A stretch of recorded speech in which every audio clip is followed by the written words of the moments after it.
And I'd like to introduce your host and moderator today, Natha Dempsey. She is the president of the Foodservice Packaging Institute.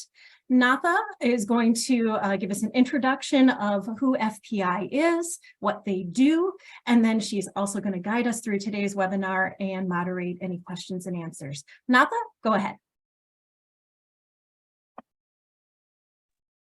Okay, let's see if I can do this today. I am going to unmute myself and I'm going to share my shining face coming to you live from Memphis today. So today I am going to just very quickly introduce the Foodservice Packaging Institute, as Melissa said, and talk a little bit about our community partnerships program. So next slide, please. So the Foodservice Packaging Institute, we are the trade association for the food service packaging industry. We are North American based and focus only on single-use food service packaging products. So our members include material suppliers. We are material neutral, so this could be paper, plastic, aluminum, anything bio-based, does not matter. We represent the entire industry. So all of those material suppliers, the machinery suppliers, and then down into the converting space. So those folks that are taking materials, making cups, containers, boxes, and bags out of them, and then down through into the distribution and food service operations that exist. Those would be the brands that you know and interact with on a regular basis. We have about 85% to 90% of the industry in our fold, and those are the folks that we will be talking about in a few slides. So Melissa, next slide, please. FPI has 4 special interest groups. These are our recovery groups. These are the folks that fund the recovery work that we do that will be spoken about in our community partnerships a little bit later. They are, there's a lot of acronyms here. They are the Paper Recovery Alliance, the Plastics Recovery Group, the Paper Cup Alliance, and the Foam Recycling Coalition. I literally have to check them off on my fingers. These are groups that focus specifically on paper and plastic food service packaging products. When you see Paper Recovery Alliance, Plastics Recovery Group, the Paper Cup Alliance came in. These are folks that either supply to or convert paper cups specifically to work very specifically on paper cups. And then also we have a Foam Recycling Coalition that gives grants for foam recovery, those folks that want to recover polystyrene foam. Next slide, please. These are the members that I spoke about a few moments ago. These are the members that participate in those special interest groups specifically. These will be companies, everything from material suppliers on down through the food service brands that you know. Next slide. Thank you. So our approach here with our recovery work is very much demand pull related. And very much about every piece of the puzzle fitting together. The goal is to increase food service packaging recovery from a very selfish standpoint of FPIs and our member companies. We want more of our products recovered. So how do we do that? We work to create situations in which we have active end markets that have an economic reason for taking the material and then working back through the system. So end markets, MRFs, communities, and then we add to programs. So very, very clearly want to establish that demand pull situation. Next. And as I mentioned before, I use the phrase cups, containers, boxes, and bags. When we are speaking about food service packaging in our world, we're thinking about the things that are going over the counter at a restaurant to a customer, the things that are going through the drive-through window, the things that you're taking home with you when you get leftovers at a food service establishment. And so these are the types of items that we very specifically work with. They're things that are used to fill at point of sale, with foods and beverages. So if you think about that experience that you have, those are the types of products that we are trying to capture within our project work. Next. So in order to do this, we've been working for over a decade now. I can't believe it's been over a decade, but started out from a very simple standpoint of where are we having food service packaging items? Where are we interacting with food service packaging items? How much is there? and where can we capture that? And working back from generation and dispersal all the way through, down through things where we are still constantly doing research. We just finished a food residue study. We have a new resident messaging study coming out. Always working to make sure that we have a portfolio of research and data that backs up the work that we're doing, that answers the questions that we're being asked about food service packaging. So all kinds of things. We have a host of items on our website, which is recyclefsp.org is probably the best place for you to see some of the work that we've done to help answer the questions. And of course, with our community partners, we make all of this data available to them. So next slide, please. Okay, just a quick review of our agenda today. I will be your moderator. I will stop talking about the Foodservice Packaging Institute, and we will start talking about our community partnerships. We have an agenda. We will talk first with our community partnerships, then our resident outreach, and then we'll talk about the Detroit area, Michigan project specifically, and then our Atlanta, Georgia project specifically, and then we'll get to the questions and answers for our panelists. Next. Okay, so our four panelists are today. We have Matt Todd from RRS, Maggie from RRS, Mike Sapo, and Kanika, with Mike with Rossock and Kanika with the City of Atlanta. I can't see anybody because there we go, because the pictures are all in the way. So I will turn things over now, I believe, to Matt Todd from RRS to kick things off with our panelists. All right. Thanks, Natha. Yeah, so I'm going to really touch on community partnerships and what those are and what that means. And then that'll feed into more of the communications conversation that Maggie will speak to. So the community partnerships is the vehicle that FPI uses to interact with our communities where we want to increase recovery of food service packaging. So obviously the goals of the community partnership program is exactly that, is to develop and promote economically viable and sustainable recovery solutions for food service packaging. And this is very important. So, there's communities out there that recover this material all the time.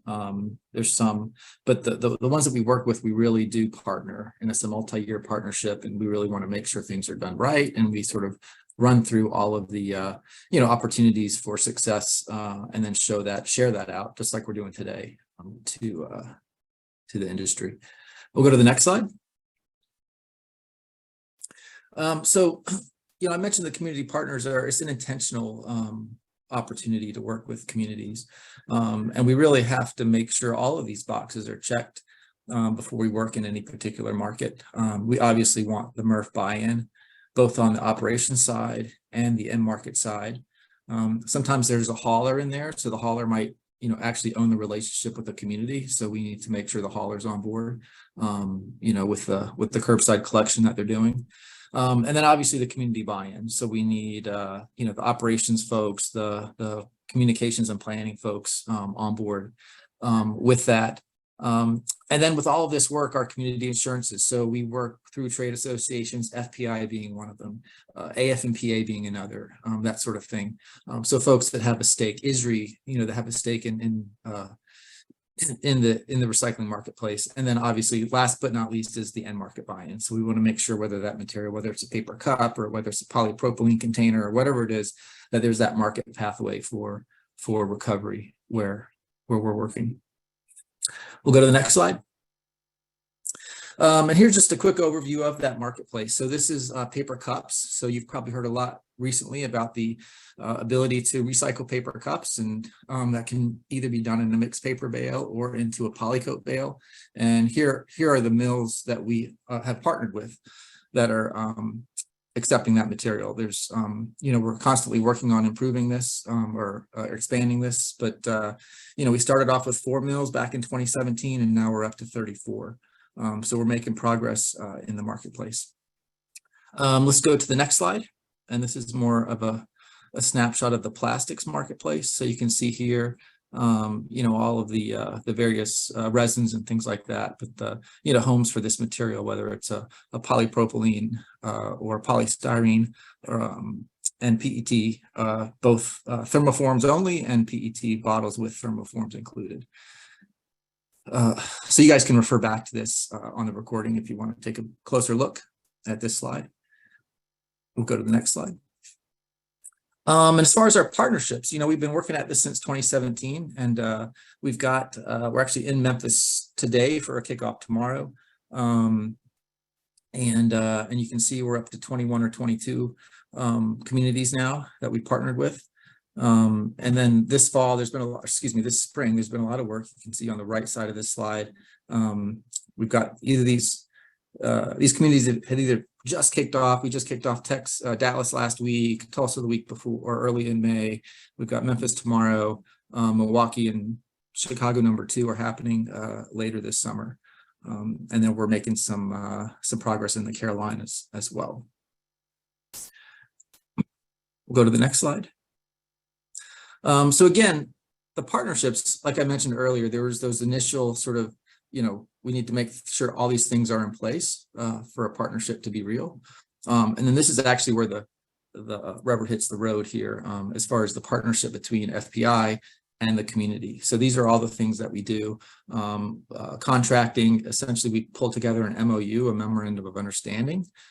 So the community agrees to what we're doing as far as tactics and resident outreach and that sort of thing, materials that we're adding and that we're promoting.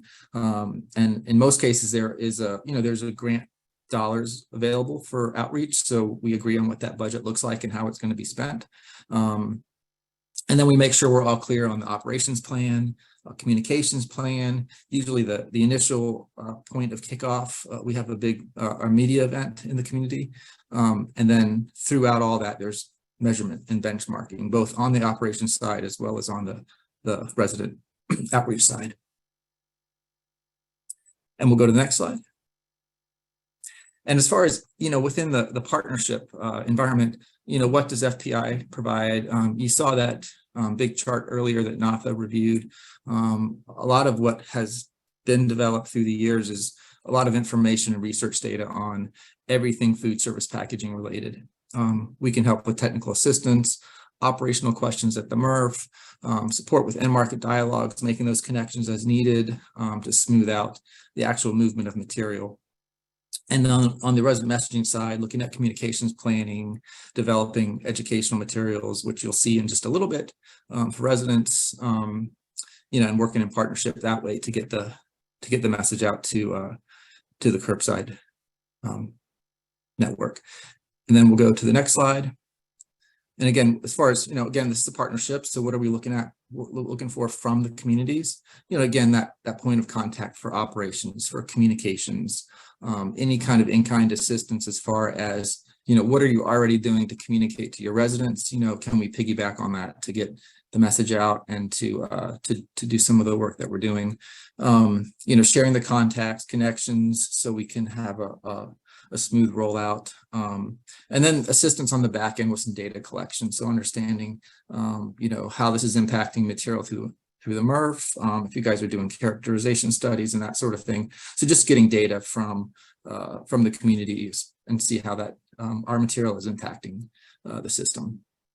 And then obviously at the end, looking for, to use this in case studies, to do things like we're doing today with Detroit and with Atlanta, just to show how the programs work and how partnerships can be successful. And with that, I am going to pass it off to Maggie so she can speak to all of the good work we do around resident messaging. Thanks, yeah, guys. thanks, Matt. Hi, everyone. We're going to talk today about, how we approach reaching residents and making sure that we are educating them on which new items they can put in their recycling bin, and not just that, but doing it correctly, right? So this is kind of an overview of the approach that we take. So first is just making sure we're updating any information that's currently being circulated. So any information on the website, anything on your recycling flyer, we want to make sure we're adding these new items to the yes, the acceptable list, and removing them from the no list. And then of course we want to, do some outreach to the community. So we develop some social media posts. We might set up some advertisements, digital, outdoor, or print, whatever really works for the community. And so something to kind of keep in mind as I'm going through this is that all of this is really tailored for each community and what works for them. We identify what's worked in the past, what hasn't worked, what we should avoid. And so as we're kind of planning this together, that's when we outline these things and identify, what type of outreach we're going to do. And then, we want to leverage the networks that we have available to us. So if we have, like local sustainability groups that, we have connections with, and we want to talk to them and see like, hey, like help us disseminate this information. So we want to identify those community ambassadors because you're more likely to trust information from someone that right? So hearing information from your neighbors, your Black associations, things like that. And then we want to get the word out to the media and just get more coverage as much as possible. So with all of our partnerships, we do a joint press release with FPI and the partner. And then Matt touched on this a little bit, but we do like to benchmark and track our progress along the way. So one way is just kind of take a snapshot of how the situation is before the campaign, during the campaign, and then after the campaign in terms of residential awareness. We send out an online survey that will push a few weeks before the campaign, understanding, what do residents think they can put in their bin, how they should prepare it. And then after the campaign, we do a similar survey and kind of see how we move that, awareness needle. Hopefully, our tactics were effective. So we'll go to the next slide. So the next few slides are really showing you some of the sample educational stuff that we can provide. And all of the materials are customizable. So if there's a material on there that you don't accept, then we can just easily take that out. Or if you're, promoting another item, we'll add that in as well. And we'll rebrand it so that it matches your existing, color schemes. We'll add your logos. If there's like a tagline or some sort of like campaign language that you've used in the past that your residents are familiar with, then we'll add that as well, just to kind of keep that uniform messaging across and things that residents are familiar with. So this is our like sample recycling flyer that really adheres to our best practices of what we found that people tend to digest this information a little bit easier if materials are grouped by material type, so paper, plastic, and glass. Using a little bit more imagery and skewing away from a lot of text, it's just easier for them to understand it. So, if a community doesn't have a flyer, then we're happy to use our template one or update their existing one, again, to kind of adhere to those best practices. And we'll go to the next slide. Yeah, go ahead and play that, Melissa.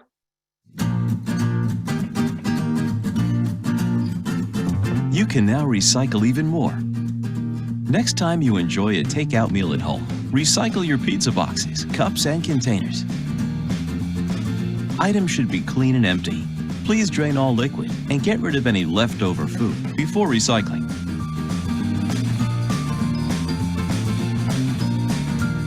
Some items may be too messy to recycle. If in doubt, throw it out. When you're ready to recycle at the curb, place all items loose in your recycling container. No trash bags, please. Your recyclables, including those takeout cups and containers, are ready to roll.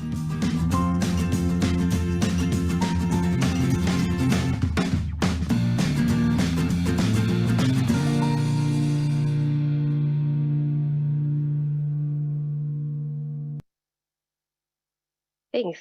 Yeah, so as you guys saw, this video shows just recycling best practices, takeout containers for residential curbside recycling programs. That last frame that you're seeing here is really what we customize for each of our partners, where we add your contact information, your logos, your branding. And so this video has been very popular with our partners. They love it. It's very easy to understand. And so, as we partner with communities, this is something definitely that we customize for each of them. And so we'll go to the next slide. And so here's an example of a flyer that we revamped and streamlined for Kent County. So you could see before it has a lot of text. It's just like a lot of information. And so we streamlined it a little bit, again, to kind of grouping things by material, more visuals and less words, but it still kind of has that same look and feel. It's still their same brand. We still use that same, sort icon and campaign that they did. And so that's kind of an option that we can do as we partner with communities. We'll go to the next slide. And then this is a partnership from March, very recent. We partnered with Groot in the Chicagoland area. They're a hauler and MRF. So we wrap their trucks and those are circulating the communities. So residents are constantly seeing them.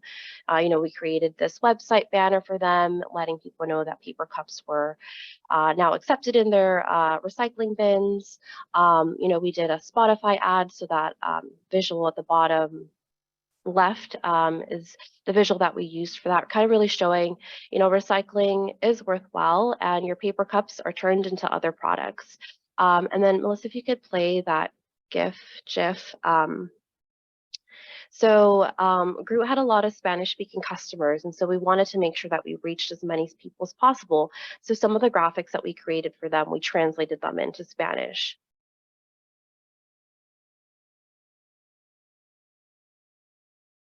Perfect. So we'll go to the next slide. And then we also partnered with Catawba County earlier this year as well. So you can see here, they pushed out those social media graphics that we created for them. We helped them update their flyer to add paper cups to the yes list and remove it from the no list. We sent out a joint press release and we like to just see if any media picked it up. So you can see here, we captured that. And on the lower middle, I guess, that recycled paper cups artwork is pretty versatile. Catawba County used it to create stickers, but we've had other partners that use it to like window clings or magnets, whatever really makes sense for their area.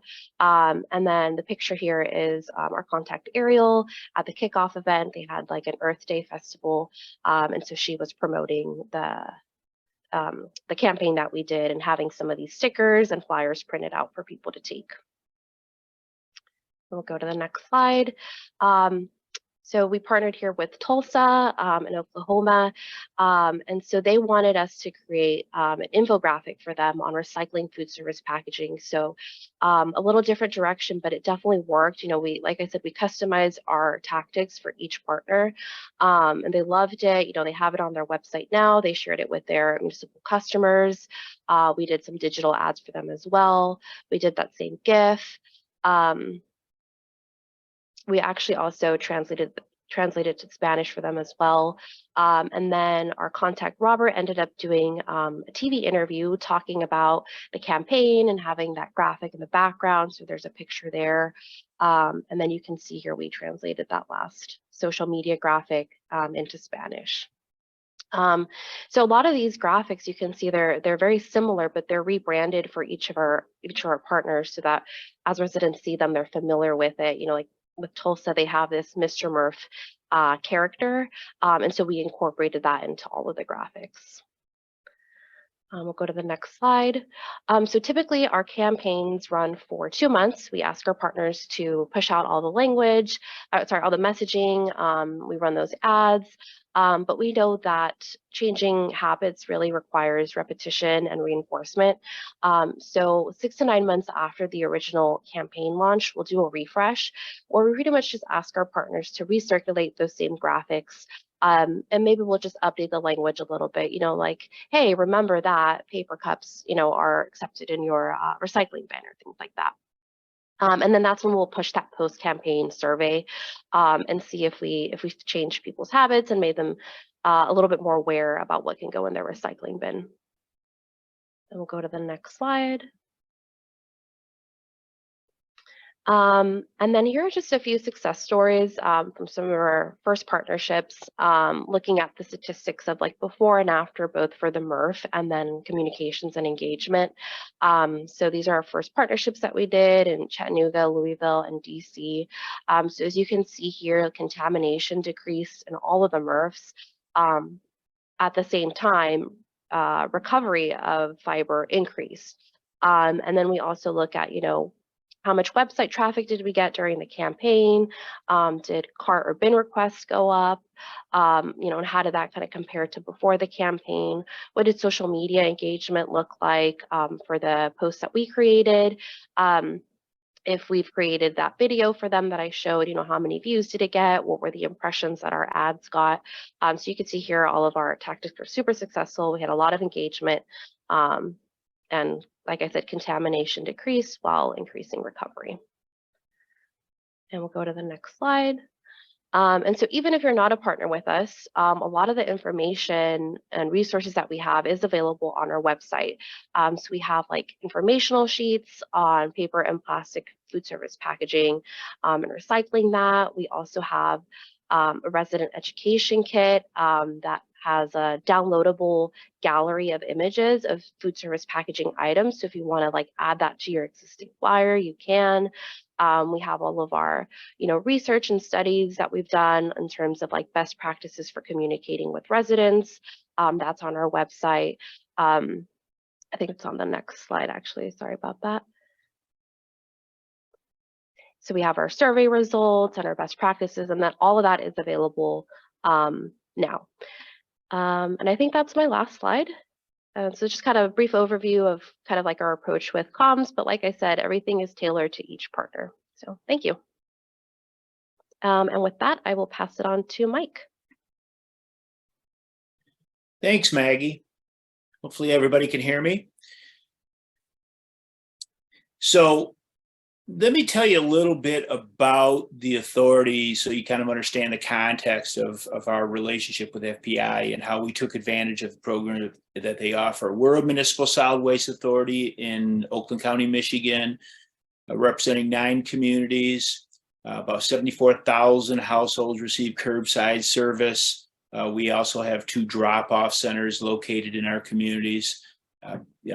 We have a materials recovery facility located in Southfield. That's a 50,000 square foot, 20 ton per hour facility that over the last 5 years has done between 62,000 and 76,000 tons per year. Our facility is actually operated by Republic Services. So in addition to the material coming from our member communities, which constitutes about 15,000 of those 62 to 76,000 tons, we get material from other communities and other haulers and other programs. Those are through arrangements that Republic Services makes, whether it's material they direct haul or whether they arrange directly with the community or another private hauler to bring material into our facility. So that was the context that we found ourselves in when FPI approached us about this paper cup program. I should reference back to so much of the great collateral that Maggie showed. We used a lot of that, and it was really, really well received. And it's great to have that collateral in our portfolio of outreach education materials that we were able to use. We contract out with a third-party consulting firm to do all our outreach and education design and management, and we're really able to take great advantage of a lot of that material. But that's not really the main point of what I want to mention today, and why we found value with working with FPI.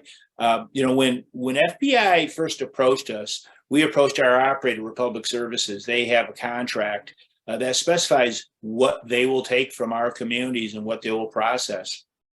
And their initial response was, cups don't fit our program.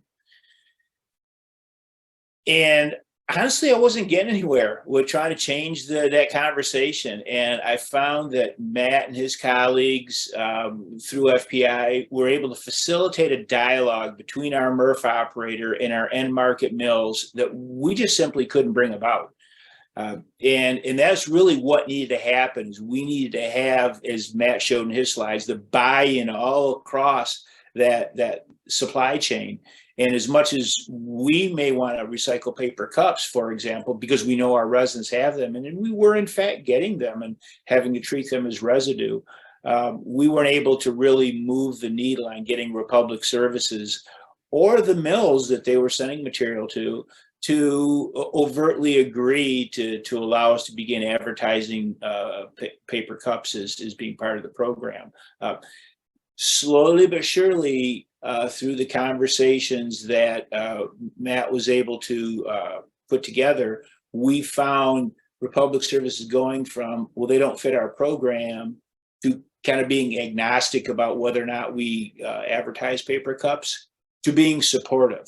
And that was only able to happen because we had the mills in the room as part of the conversation, letting our operator, the public services, know that they would accept the paper cups. In our case, they're generally going as part of mixed paper and being recycled. And we've, received confirmation from those mills that it's just not, part of the acceptable contamination, but it is, there's fiber capture going on with those cups. We also are trying to remain as flexible as possible and looking at the whole suite of single-use packaging as it constantly changes, and making sure that we build into our future configuration, whether it's with labor or technology, the ability to adapt and take advantage of the markets as they change, both upstream and downstream, and looking for opportunities to create value by capturing materials in different ways as well. So right now our cups are going as part of mixed paper. In the future, they may be part of the polycoat bale, just like, we see in the plastic space where, we may capture number 5s, or we may ship it with 4s through 7s. And ship the 4s through 7s with limited amounts of 5s. So we try to be flexible and adapt, and we'll continue to look in that direction for the future. But in the meantime, one of the things that we've found in working with FPI and the educational tools that they provide us was that our residents are really responsive to that. Just in general conversation, watching residents share when we put something on social media about paper cups, share those posts, or let us know that they appreciate that we've added that as material can be recycled.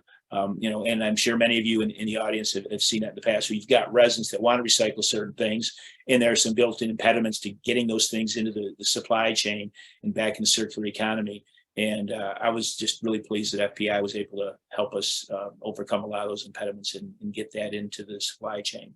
So try to keep it short and sweet. I'd be happy to answer any questions when the time comes. But in the meantime, I'm going to hand it off to Kanika.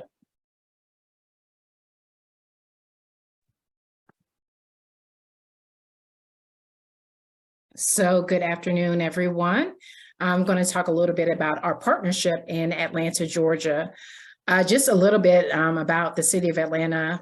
Our curbside recycling program primarily services single-family households. We service 100,000 single-family households and a little over 5,000 multifamily. We don't do commercial recycling collection in the city of Atlanta, but I did want to talk a little bit about our communication goals that we had with FPI around paper cups. That was a focus in the city of Atlanta.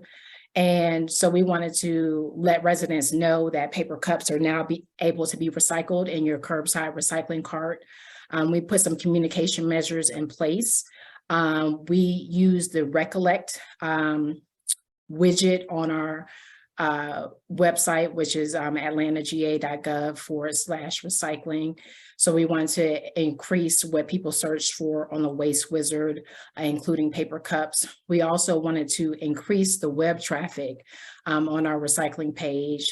And then we wanted to decrease the residue in the post-campaign audit, which has been mentioned previously, is 6 to 9 months after the initial launch. So this just gives you a snapshot of our website analytics over the course of our campaign. And you will see that from this slide, we did peak in getting more hits to our recycling page towards the end of the campaign. It was relatively flat, but towards the end, we did get quite a few hits on our recycling page. So for us, we look at our capture rates, and you can see for us, paper cups goes into our recycled paper category. So we had a 20% capture rate increase in 2022 from 2019. And so for us, what is in our paper is cardboard, mixed paper, paper cups, and aseptic and gable tops. And prior to the partnership with FPI, we weren't tracking paper cups. So in any waste study and waste audit that we do moving forward, we will be tracking paper cups, and we have seen a slight uptick in our paper cups being captured as well. So social media, we did a launch to kick off this campaign at a local coffee shop in Atlanta on the southeast side of Atlanta called Community Grounds. We had a city council person and FPI representative join us for the launch of the campaign. We used a lot of the collateral material that you've seen previously in the webinar today here, but these are just some of the social media images that we use to promote that we're recycling paper cups in the city of Atlanta. I also did want to mention, I know that Michael talked about their MRF being agnostic about paper. Our MRF partner in the city of Atlanta is Pratt. Their main facility is in Conyers, Georgia. Most of our recyclable materials goes to their transfer station, which is just outside of the city of Atlanta, in the city of South Fulton, and then taken to the central MRF in Conyers, Georgia. But they were relatively open and receptive to us recycling paper cups, so we didn't have a lot of pushback. I think, you know, having the conversations with your MRF is key to getting a program like this in your community and making sure that they're on board with it as well. So that's all I have. And I see there's several questions in the chat, and so I'll turn it back over to our host. Thanks, Kanika. I am going to, I guess, turn on my camera. I think everybody, are we going to try to turn on cameras? I think we are, for the discussion portion of our event today. There are a lot of questions coming in.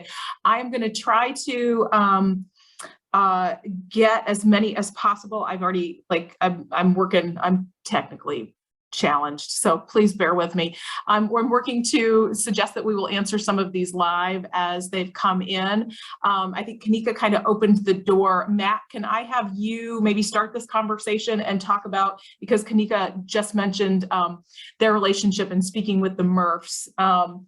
There is a question about MRF buy-in, like how do we get MRF buy-in around this work, and is it using material testing? What are the things that MRFs need to feel assurance that this is a working process? So yeah, thanks, Natha. Yeah, probably the biggest pushback we've seen is, where are these materials going to go, whether it's a paper cup or a plastic cup or container or what have you. So we've done a number of flow studies. So, you know, we'll do RFID flow studies where we tag material and we run it through the MRF and we know exactly where it's going to go. So if depending on how the MRF wants to recover it, whether they want to recover it with, say, cartons into a polycoat bale, or they want to make sure that material ends up in the mixed paper bunker, you know, we can help them with that. So it sort of provides that recipe for recovery. And so they really like that. And honestly, a lot of MRFs, what they really want to do is decrease the residue. So they want to decrease, especially recyclable material that's ending up in the residue, whether it's something that's marketable now or something that they're trying to figure out how to market. So we work with them on that. And there's been a lot of success with that, sort of reducing the contamination and making sure material ends up in a marketable bale. So that's really the place that we focus on with them.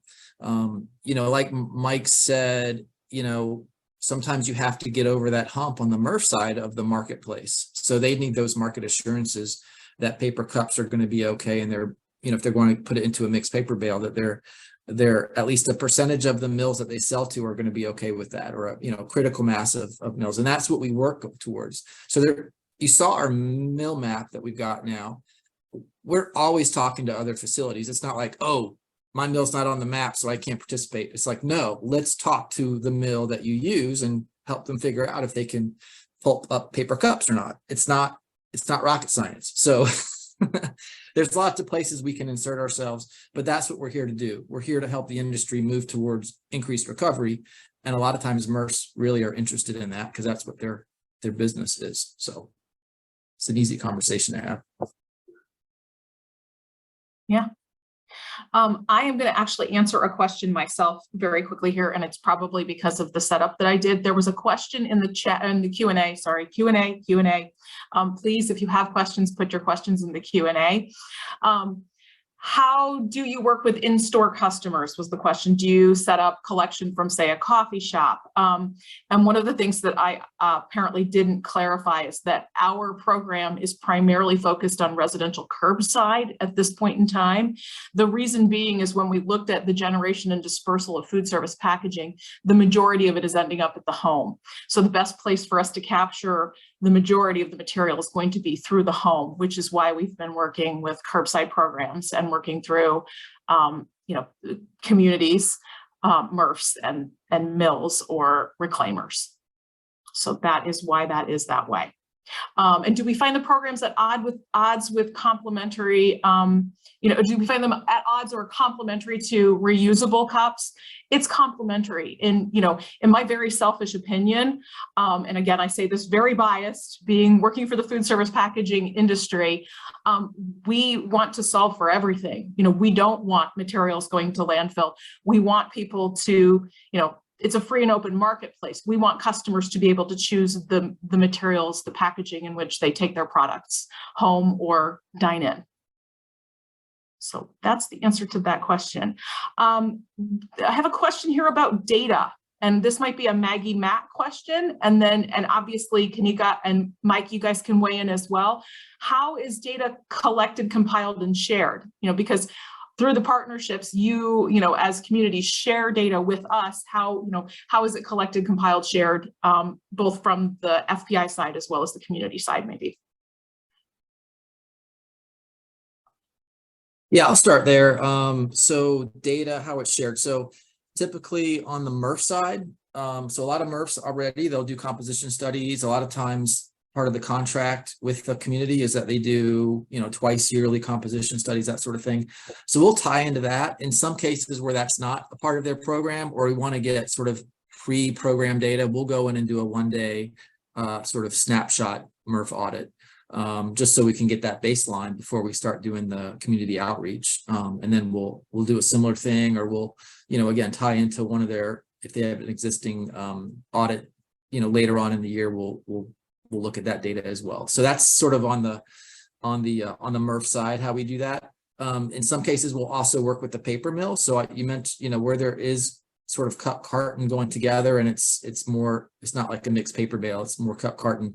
We'll look at that material go into a mill. So we may have we've done mill audits before. So material before it goes into the pulper, let's see what's in that bale. And we've also done mixed paper bale audits. So coming out of a MRF that has paper cups in their program, what does that look like on the backside? So we do a lot of, touching and feeling this material, and, that's how we get our data. And then Maggie, I'll let you speak to the comms piece. Yeah, so, I work with a partner to pull their website analytics and their social media engagement for about 2 months before the campaign. And then as the campaign is running, I might share ad impressions with them. And so just to back up a little bit, part of the grant is that I also help with, setting up these ads and everything. So I kind of have access to them. So I'll share that information with the partner. And then again, after the campaign, or during the campaign, we'll ask the partners, hey, share that data with us in terms of website analytics, social media engagement. And then again, after the campaign. And then in terms of the survey, I set that up for you guys for each partner. I just ask the partners to distribute it through their existing communication channels. And so as we close those surveys, then, we analyze it and we share that information with our partners.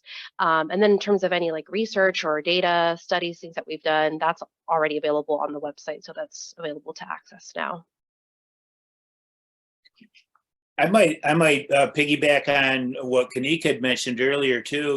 When we would do audits in the past, we really didn't differentiate paper cups as a separate category. They just ended up in residue. And so, what percentage of our residue was paper cups, I couldn't tell you, but I know it wasn't insignificant, because a lot of this, it ends up being, boots on the ground, looking at what's coming into the plant, what's on the tip floor, what's going across the line, and what ends up in the bales, just observing it before it even gets measured.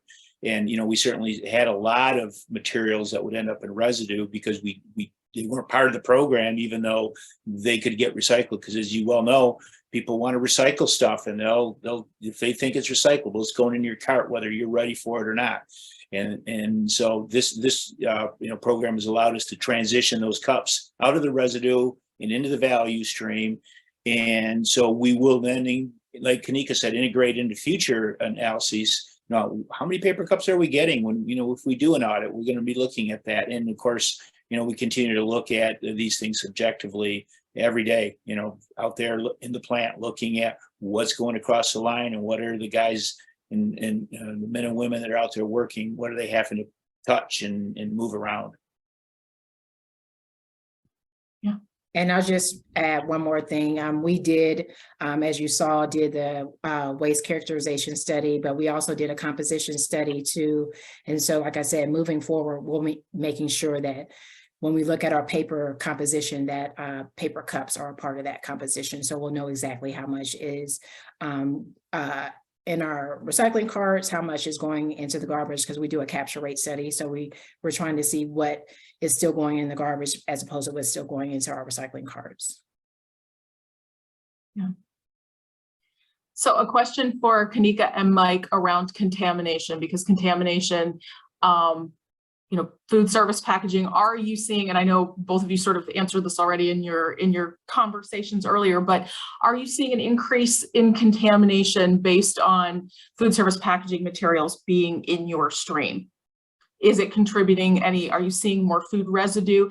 And I mean, again, FPI did a whole bunch of studies on all of this, but studies versus speaking to communities directly is really important. Are you seeing more, liquids, more food coming in? Are there any issues with the food service packaging items, paper cups that you're now taking, bringing in those contaminants? That's actually a really good question, because that was one of the big to getting our MRF operator on board, was they were concerned that if we allow Starbucks cups, we're going to get a lot of half empty cups of coffee in our carts and bins and on our tip floor, and we just haven't seen that. As far as looking at overall contamination rates at a facility like ours, because our volume fluctuates so often, because it comes from so many different material places, and that those origins change. And because we implemented this program concurrent with other initiatives to cut down on residue and contamination, adding paper cups hasn't given us any concern about getting materials that we don't want along with those paper cups. We've seen a 30% reduction in contamination from 2017 to 2022, and adding paper cups has not contributed to our contamination rates or residue rates at all. We top our top 6 contaminants in the city of Atlanta. For us, it's plastic bags or people bagging their recyclables. We do track food or what we call yuck, food residual in the city of Atlanta, and it's so minimal in terms of contamination for us. I just want to add one more thing, and I know we have a lot of questions to get to, but when we have an opportunity like promoting the addition of a new item such as paper cups, it does capture people's attention. And sometimes when you do a press release, if there's nothing new, the press isn't going to pick it up. But when you have an opportunity to announce something new, then they will put it in the paper. It'll catch some traction.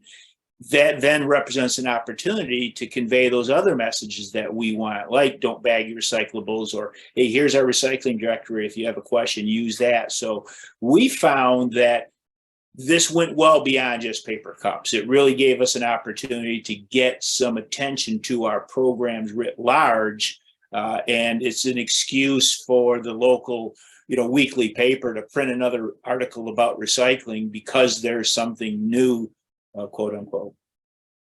That's a great segue, Mike. I'm going to throw things over to Maggie to talk a little bit about, our resident messaging campaigns when we do them and the things that are included. you know, if someone's looking at the graphics we have, or they're looking at the websites and they're not seeing, you know, there are products on there that they're not currently recovering, or there's graphics that their community isn't or is accepting, you know, does that mean that they can't be a community partner, or we won't work with them? Yeah, absolutely not. So we do customize everything for our partners. So if there's something that you don't want to promote, we'll take that off. You know, if Tulsa, they were very adamant that they didn't want to use a cup that would have been confused for styrofoam. So we created like a brand new cup imagery for them that looked kind of more like that rigid cardboard. And so we want our partners to be happy with the graphics that we create. You know, the video that we showed, we've had partners that don't accept PET clamshells. So we'll slice that part out of the video and it still works, right? And any graphics we create, you know, if you want to add plastic cups in there, we'll add it. You know, if you're not promoting X item, we'll take that out. That's great. That's great. Yeah, and I believe that Melissa just put in the chat feature, recyclefsp.org. There's a place on FSP being foodservicepackaging.org, where you can go and see some of the graphics and the free tools we have. There was also a question about, is there a cost to becoming a community partner? You know, like for Kanika and Mike, I'm sure you can answer this. There is no cost from FPI side. We are giving a grant to you. Obviously, there is a contract that is established between FPI and the community partner, but it is not. It is a financial contribution or an in-kind contribution from FPI to the community. But is there any cost associated with being a community partner? No. Other than my time talking to Matt and, you know, trying to move this project forward, but that's going to be there with anything you try to do. But you know, in terms of integrating all the educational and comms collateral into our outreach and education program, it made things easier and more efficient, because we'll take those, you know, pre-designed best practices tools and just, you know, integrate them into our process for communications. So it probably reduced some of our overhead, to be honest with you. Yeah, I would say that the only cost is really your time, but it's a great toolkit. So they're putting all the packages together. You're just customizing it for your community, because every community is a little bit different. We all have these different nuances, especially when it comes to what you take or what your residents want to hear or be communicated with. So it was super valuable for us to have the grant. Kanika, there's a question for you specifically, and I'm not sure if you've seen that in the Q&A about how often you do audits. I think it's... We had a grant with a recycling partnership for 3 years that just ended in 2022. So we were required to do them at least annually. Sometimes we did them biannually. Moving forward, we'll probably do them every other year. Thank you. I appreciate that. Okay. Maggie, do you want to talk a little bit, because this isn't, as Mike said, this isn't just about food service packaging. It's about, you know, the whole portfolio of recyclables, you know, more materials, better materials, less contamination is our goal, but also talking about the pre and post work that we do within a community. If you want to talk about maybe the surveys. Yeah, so the way that works is we develop the survey. We kind of have like a template, but if the community wants to add a question, maybe there's something they're interested in knowing, we can definitely add that in there in terms of like residential awareness. So it's an online survey. We share this with our partners and we ask them to share that with their residents or their customers through their existing channels. And then to incentivize people to take it, we put them in a drawing for an online gift card. So we'll leave that open for about a month before the campaign kicks off.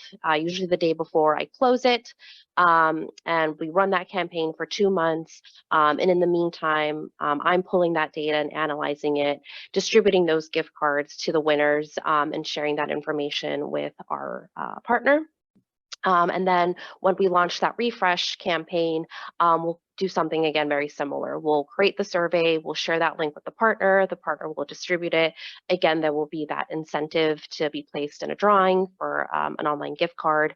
We'll leave that open for a few weeks, close it, distribute those gift cards.